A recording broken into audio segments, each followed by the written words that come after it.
So, I decided to watch the original Fright Night and the remake for the first time to see which is better. I haven't done a nostalgia test for a while, but these are fun and it gives me a little push to watch more older movies. Let's go ahead and see if Fright Night holds up and is better than the remake, or see if the remake improves upon an overhyped 80s movie. Let's get spooky.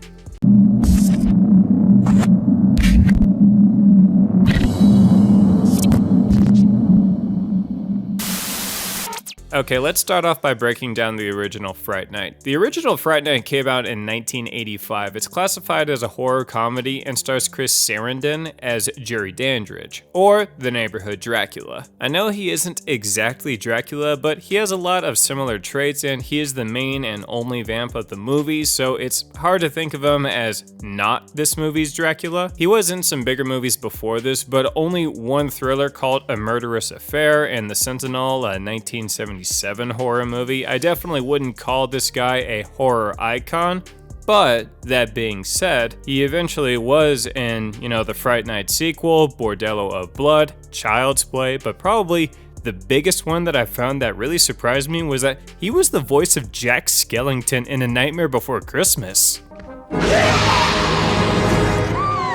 This dude is fucking awesome in other movies, but I'll get to that in a bit. I know his most famous role is Humperdinck from The Princess Bride, but this is a horror channel, so we can say who gives a shit about that.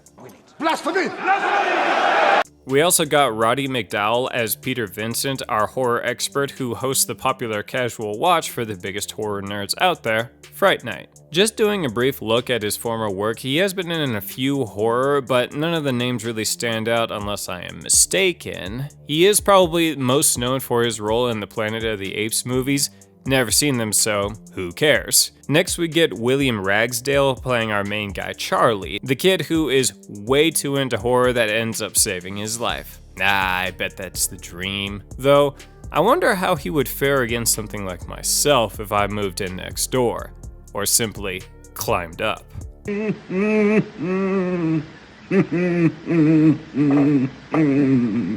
He's been in kind of a bunch of stuff, but it seems that his most famous role is this flick. Probably not the thing any actor wants to have happen to them so young in their career, but it happens. Next we get Stephen Jeffries as Ed, Charlie's friend, and that's friend in quotes. This is one of the worst movie friendships I've seen. I'd rather have no friends than this kid as a friend. His fate is kind of the same as Ragsdale's, a lot of low-level stuff, and this being his most famous role. And finally, we have Charlie's girlfriend, Amy, played by Amanda Bierce, but I will be referring to her as neither because she will always be Marcy. I am not a chicken. Why does he keep calling me a chicken? The movie starts off with Charlie and Marcy getting busy and he wants more action, but she's like, no. But then he sees some weird shit happening next door, but now she's like, let's do it. But now he's like, no. Chicken shit! Pussy! Charlie becomes obsessed over his neighbor's doings and even sees some stuff. He tries calling the cops, but no luck there. Shocker. Then he gets in touch with Peter Vincent for help, but he turns him down. Charlie causes too much trouble for Jerry, so he comes over and tosses him around his room. He almost throws Charlie out the window, but Charlie stabs him in the hand with a pencil and it causes him to quake in pain. Like a bitch. He runs away and Charlie gets a little bit more time. Ed and Marcy try to help him out and get Peter Vincent to go over and fake test Jerry to see if he is a vampire. Jerry agrees, but while the fake test passes with flying colors, Peter pulls out a pocket mirror and unintentionally notices that Jerry has no reflection. So they hightail it out of there trying to play it cool, but Jerry knows they are lying. Peter fucks off to hide while the kids, he left the high school kids to fend for themselves. While they walk home, Jerry turns Ed and Charlie and Marcy hide in a club. A now turned Ed goes after Peter, but he gets crossed in the face and runs away. Like a bitch. At the club, Jerry pulls his charm on Marcy because she is the reincarnation of his old ass wife. Yeah, that's straight from Bram Stoker's Dracula. So while they're getting it on, Charlie fucks up Jerry's plans and gets the bouncers involved, to which Jerry kills the bouncers and throws them across the room. Yeah, not the smartest strategy for a vamp who's trying to keep a low profile. Jerry gets his hands on Marcy and brings her to his house. Charlie grabs Peter Vincent, but he admits he is a huge fraud, but eventually he does agree to help. They go to Jerry's house to fight him.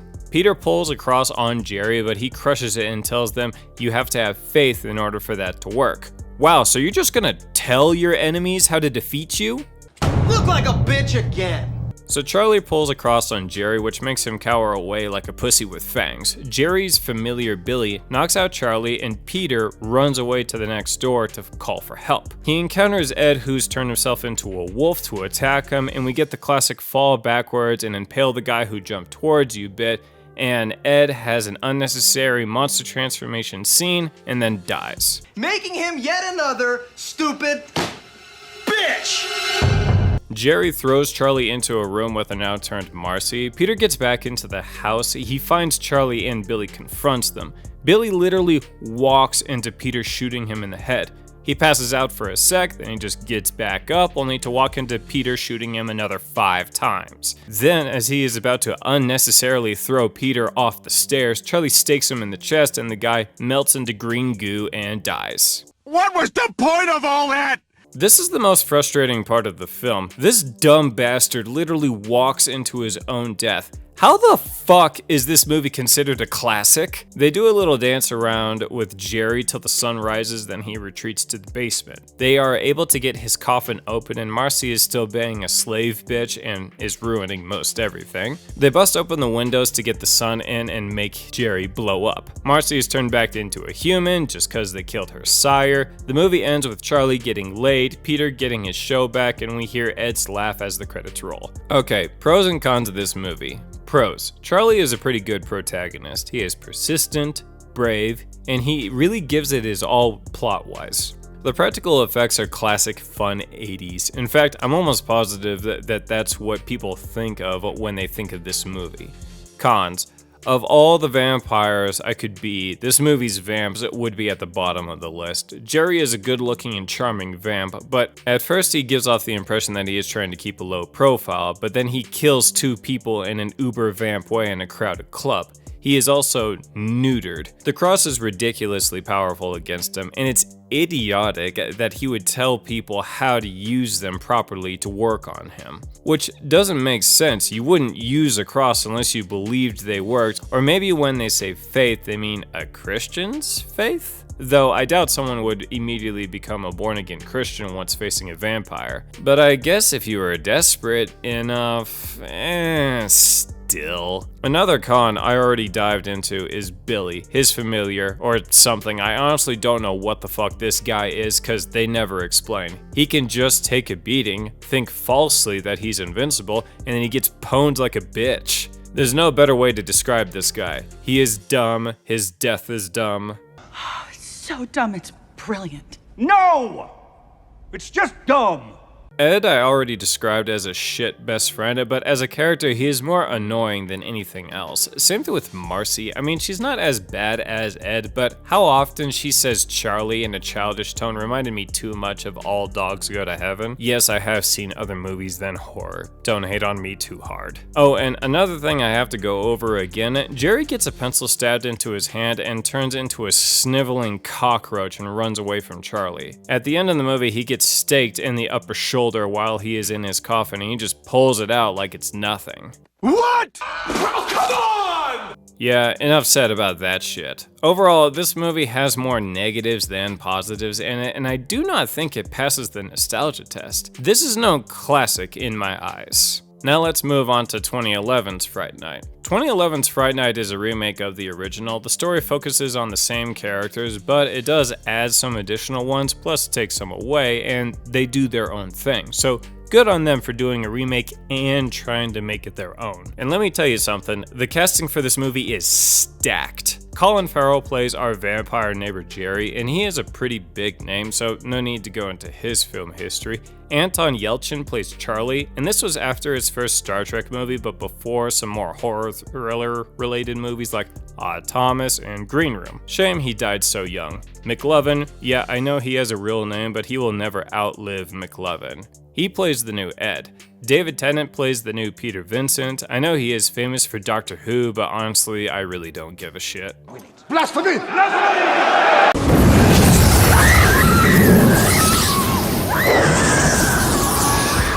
Anyways, Imogen Potts plays the new Amy, and she may have had some bad picks with Black Christmas and Vivarium, but I liked her in 28 Weeks Later, Centurion, and oh look, another Green Room person. Toni Collette is the new Jane.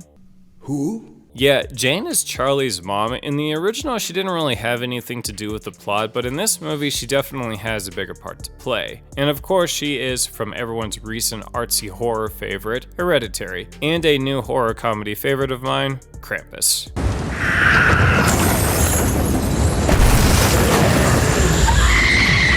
We also have some other small role people played by fucking Dave Franco. I know this is before he got big, but it's still crazy to see him in an already stacked cast. And there's Reed Ewing, who is the dumb boyfriend from Modern Family. Well, honey, your mom isn't always as cool about things as I. What is with this thing? Ow!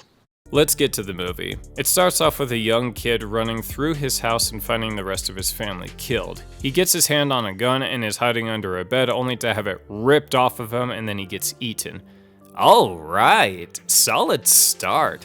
And it doesn't even have a dumb time jump forwards or backwards. Love it. We see our main guy Charlie walking his dirt bike home because it's a bit busted. He says hi to his mom, and she's in real estate and is complaining about their neighbor because he has a big construction waste box in front of his place. Charlie gets picked up by his girlfriend and she's a little playful with him, so yeah, I kind of already like their relationship more than the originals. Anyways, they get to school and we meet some of the popular kids and their friends. Charlie is now part of the group since he is dating Amy. McLovin asks him to step aside and talk about all of the missing people lately, and one of them is their old friend. Charlie reluctantly agrees to meet up with McLovin to go to their friend's house after school. They meet up at the house and it's abandoned. Charlie still isn't convinced, but McLovin just blurts out that it's because of a vampire, and it's his new neighbor.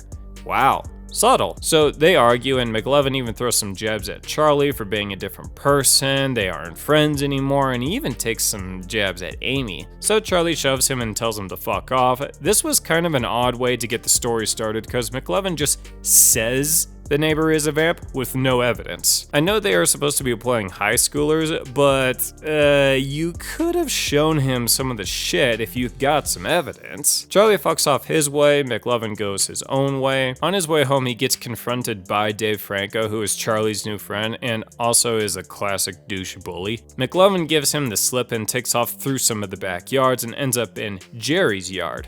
Uh-oh. McLovin is booking it, trying to shake Jerry, all the while Jerry is playing with him, even telling him straight up that he's a vamp. He gets inside a house and plays the classic, "You can't come in unless you're invited," and Jerry just walks in and says, "I can come in if it's abandoned."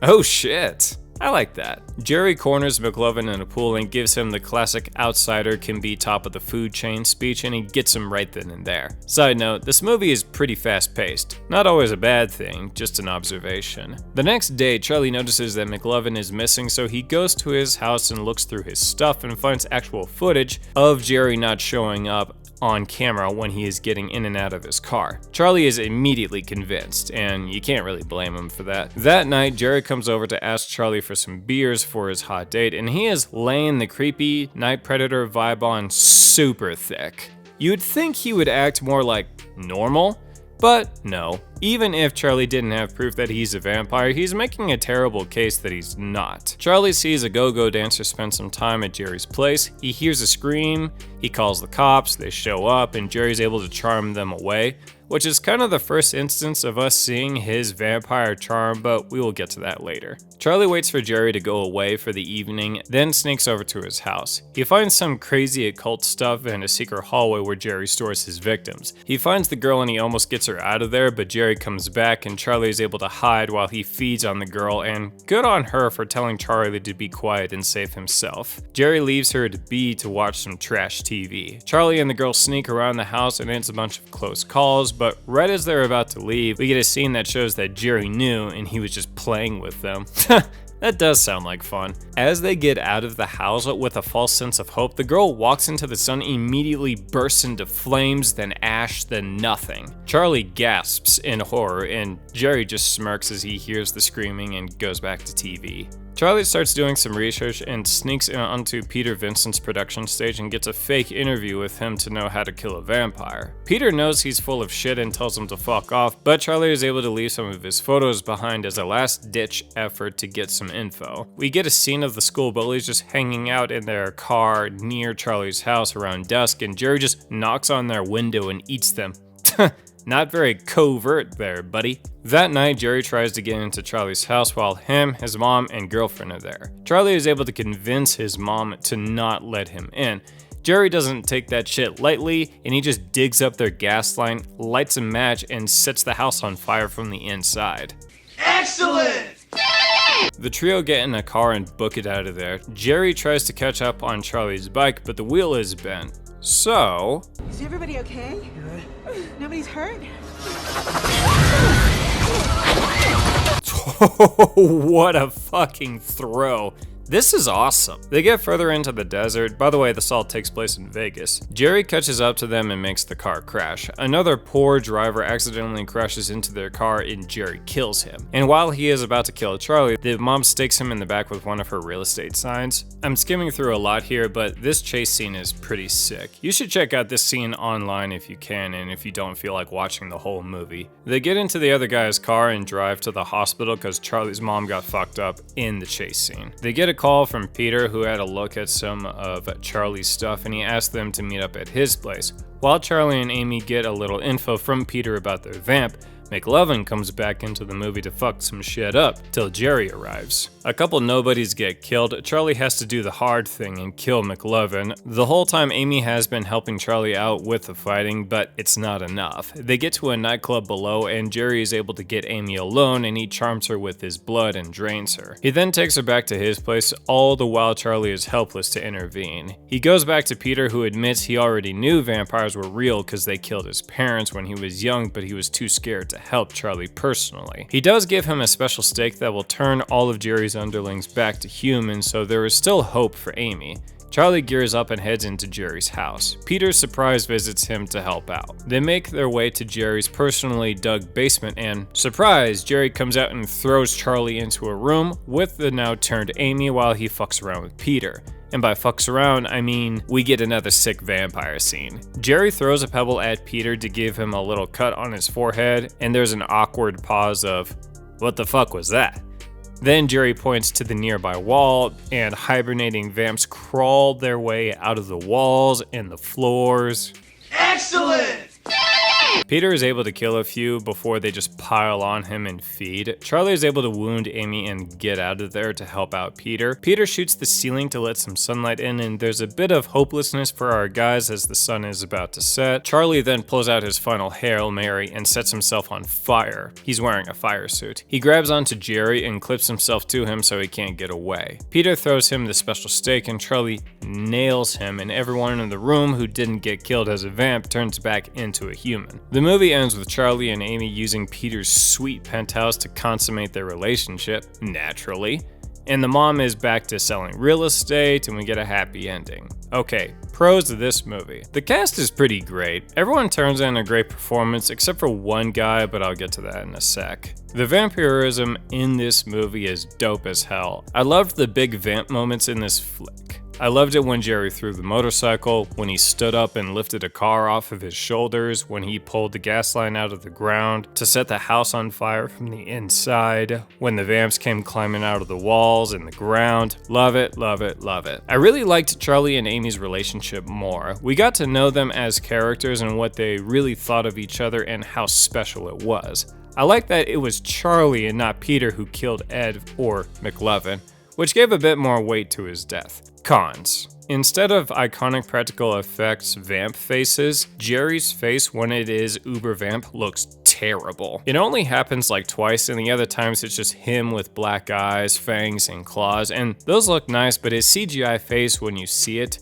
yikes. We find out that Jerry is 400 years old in this movie, and he is portrayed as living this long, as being a handy guy, but he really isn't very smart. He has some smart scenes, like in the beginning when he clears a whole house of people, and later we see that he cleaned up the place so no one would be the wiser. Smart. He kills the school bullies in the middle of a residential street, in their car, blood everywhere, at dusk. Dumb. He is an attractive guy, but he does not have the classic mesmerization charm like most old vamps get in movies. He is super awkward and can't help but be obvious that things are wrong with him, like when he stands near doorways just trying to pretend to be cool that he literally can't move another inch further. And when he was talking to Charlie before he knew that Charlie was onto him, he couldn't have been more ominous and just, hey, I'm not human, without directly saying it. Now that we got both pros and cons, let's assess the movies and see how different they are and which is better. Charlie and Ed's roles are reversed in these movies. In the original, Charlie is the big nerd and Ed is kind of sick of him. In the remake, Charlie is part of the popular crowd and he's trying to keep his distance from Ed. No edge given there, just different. McLovin is much less annoying than Ed in the original, so I'm definitely giving it to the remake on this character. I know Ed gets a pretty iconic scene with him being a werewolf and a weird hybrid monster when he gets staked, but that entire scene was incredibly wasted. Maybe he actually does come back in the sequel, I don't know, but the original, just on its own, yeah, it's wasted. Amy in the original doesn't have much of a role except being the angry and supportive girlfriend who happens to be the reincarnation of our vamp's first wife or something. I don't give a fuck. Amy in the remake has a more active role in the fighting. We know that she likes Charlie for who he really is. He was trying to hide his dweeb nature from her, but she always knew, and she actually liked that part of him, so it made me like her more, so the remake gets the point. The mom in the original is non-existent. The remake mom actually has lines and has more than 2 scenes, and it's all done well, and since she is put in the hospital, there was a risk that she could actually die, so the remake gets the point. There is a familiar named Billy in the original, and that role was just completely cut from the remake. Good riddance. Yeah, fuck this guy. I'll fight anyone on this. What a useless character. Peter Vincent in the original is a has-been TV show host of little fame, and halfway through the movie we find out that his show got axed. He also believes that there is no such thing as vampires, but he does know a lot about the monsters, which makes him very helpful in fighting them. He also has a very active role in helping Charlie out. At first he is pretty hesitant, but when the going gets tough, he does a lot of the heavy lifting. He kills Ed and stakes Jerry, though Charlie gets the final blow delivered. Overall, he is a pretty good character. Peter Vincent in the remake is almost the exact opposite. He is a pretty popular TV show host, though he is more of a celebrity douchebag type. He is reluctant to help Charlie mostly because he is scared because he knows vampires are real because they killed his parents. In the end, he does help out Charlie a lot, and without him, Charlie would have gotten bit by the vamps and turned. But even if Charlie got lucky and killed Jerry, he would have had no way to turn Amy back to a human. So his gear that he collected over the years along with his knowledge of the occult was essential to the plot. Overall, he is a pretty good character, and I don't give the edge to either. They're both pretty different kinds of Peter Vincents, and they're both good in their own way. Now we come to the real deal. The vamps. Jerry in the original is a good-looking guy, pretty charming, sometimes smart, like trying to fake Charlie's self-deleting once Jerry found out that he knew his secret, but he's also dumb, like almost feeding on a girl in front of a window in a lit room like 20 feet from his neighbor's house at the same eye line as another window. Also, killing 2 guys in an uber vamp way in a nightclub and telling people how to properly use a cross on him is pretty dumb. He also has a moment or two of vamp strength, but is pretty wasted because nothing that special happens when he does. You remember when he sneaks into Charlie's room and he's trying to be quiet and not wake his mom, and then he throws Charlie across the room, shatters his closet doors, no one wakes up. But when he gets stabbed by a pencil and cries for his mommy, Charlie's mom then knocks on the door and asks, "Is everything okay?" What a fucking joke of a scene. Jerry in the remake is good looking, not very charming, very handy. He sometimes is smart because he is very thorough. Like in the intro, you see him clear a whole house. Later, we find out that it's one of the friends that found out that Jerry was a vampire. So taking out the whole family is the best way to not have any loose ends. But he's also not very good at not drawing a lot of attention to himself. Blowing up the neighbor's house was clever and really cool, though it's a great way to draw attention to yourself. Also, he kills the high school bullies in the middle of a residential street at dusk. It's very hard to believe that he didn't get spotted doing that. He's also awkward as shit with how he speaks and eyeballs people, like too much of an animal-like predator. I mean, maybe he can't help it because he is a natural predator to humans, I don't know. Him being clever and playful has moments that does work out to his benefit. Lighting the house up is creative, and it did exactly what he wanted it to do.